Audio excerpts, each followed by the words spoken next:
secretary from office. We are speaking to him. We are telling him, this is one of your incompetent cabinet secretaries. Please hear us. Listen to us. I said this when these cabinet secretaries were being approved. It is on record. I even use words that I don't want to repeat today. So, Mr. Speaker, what I'm saying in a nutshell, Mr. Speaker, as I wind up, I want to plead with this House.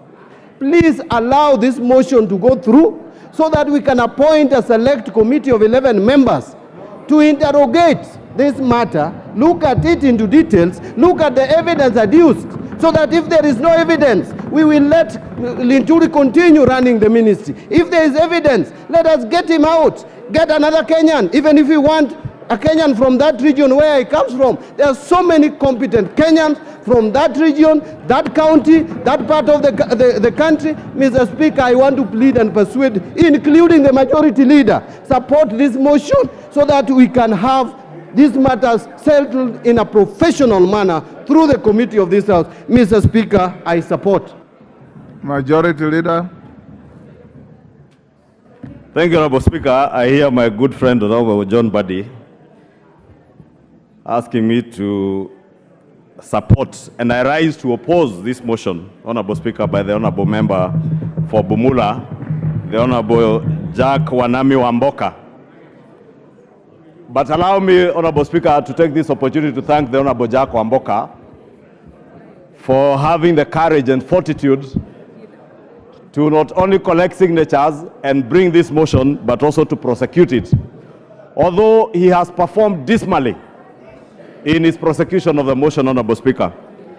Honorable Speaker, I keenly listened to you on Tuesday when you made your communication, Honorable Speaker, on this motion.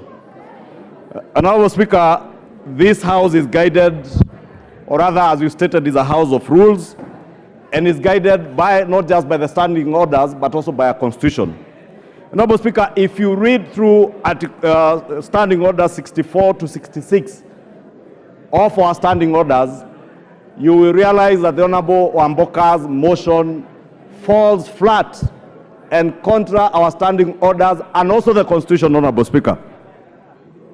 Honorable Speaker, it is also true that matters to do with removal of office of public officers, as you stated in your communication, Honorable Speaker, are largely guided also by precedents and borrows heavily from court rulings and the threshold set in. Honorable Speaker, the famous Wambora cases on the removal of former governor for Embu County speaks volumes. Honorable Speaker, in that case, the Wambora case, one of the things that was made clear is that there must be a very clear nexus between the person being removed from office and the alleged grounds on which that removal is sought. Therefore, the question we ought to ask ourselves, Honorable Speaker, has the mover of this motion, Honorable Jack Wamboka, created or shown us that nexus between the person being removed from office as cabinet secretary and the alleged grounds of removal? And the straight answer, Honorable Speaker, is none. There is completely no nexus between the allegations that the Honorable Jack Wamboka presented in his moving of this motion, Honorable Speaker. And indeed, Honorable Speaker, if you listen to Honorable Jack Wamboka, Honorable Speaker, if you can protect me from the members who are consulting very loudly. Honorable Speaker, I'm asking if you can protect me from the loud consultations. Order. Especially here. Order, honorable members. Members on their feet. Your standing orders say only the members speaking should be on their feet. If you are in transit, then transit to where you are going. Go on. Thank you, Honorable Speaker. Honorable Speaker, I was stating that the Honorable Jack Wamboka has completely failed to show us the nexus between the allegations that he was speaking about and the person he seeks to remove from office. Indeed, in his own submission, Honorable Speaker, he has alluded to issues touching on procurement and distribution of fertilizer by the National Cereals and Produce Board.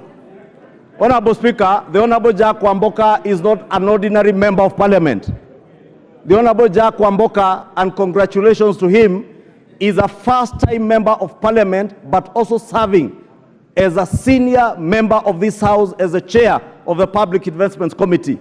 And therefore he knows, because he oversees these parastatals, some of these parastatals in PIC, that parastatals are semi-autonomous of ministries. And indeed, the State Corporations Act is very clear that ministers, principal secretaries or accounting officers cannot and must never be seen to micromanage parastatals or state corporations. The Honorable Wamboka has failed to show us the nexus between CS Mithika Linturi and the procurement processes or distribution of fertilizers at NCPB.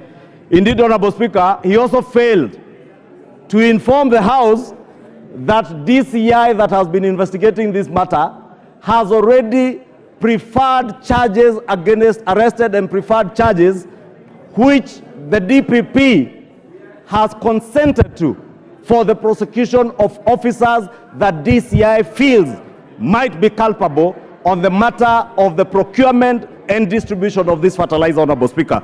Therefore, I was waiting, Honorable Speaker, with bated breath for the Honorable Wamboka to show us that nexus. He has failed to do so. And therefore, this motion falls flat on its face, on the face of the Honorable Jack Wamboka.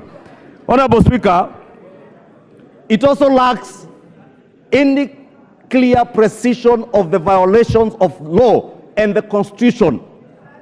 And the Honorable Wamboka did not show us any clear violation of any section of the law or indeed of the Constitution by CS Mithika Linturi. Honorable Speaker, look at the probate value. And I think the Honorable Murugara had alluded to it. The Honorable Mbaya had also alluded to the probate value of the issues that the Honorable Jack Wamboka has tabled before the House. Honorable Speaker, he took us through what the Honorable Member for Kilifi North was telling us were not just excerpts from Citizen, NTV,